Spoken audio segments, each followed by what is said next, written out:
По интонирањето на државната химна, во присуство на 233 од предвидените 238 делегати и 170 гости, денеска во Кичево започна 10-тиот редовен конгрес, како што беше речено на ВМРО ДПМН.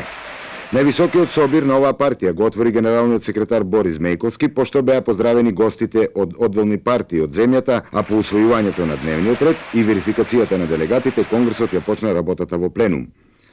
По обраќањето на представниците на задграничните комитети од диаспората, на конгресот му се обрати лидерот на партијата Љупчо Георгиевски. Најпрвин се осврна на активноста на ВМРО ДПМН меѓу двата конгреса, од кои првиот беше за воскреснување на Македонија, а овој денешниот, рече Георгиевски, на Ѓурѓовден е почит кон историјата, 102 годишнината од Смилевскиот конгрес.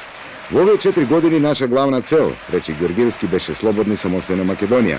Сега пак сме во тоталитарна држава, без пријател во светот, кога не принудуваат да го менуваме името и кога до вчерашните комунисти го ограбуваат народот како најтврдокорни капиталисти.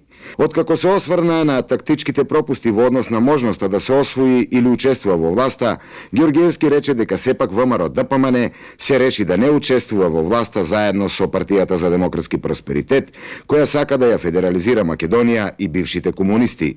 За пројавените слабости во действувањето на партијата, Ѓоргиевски ја потенцираше колективната, но и личната одговорност. Се запраша, каде и дали грешевме? Или, дали беше исправна одлуката за бојкот на изборите? Дали е тоа политички пораз и маргинализација на партијата?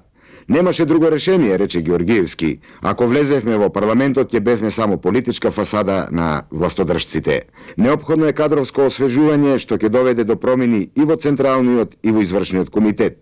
За нови, квалитетни кадри секогаш сме отворени.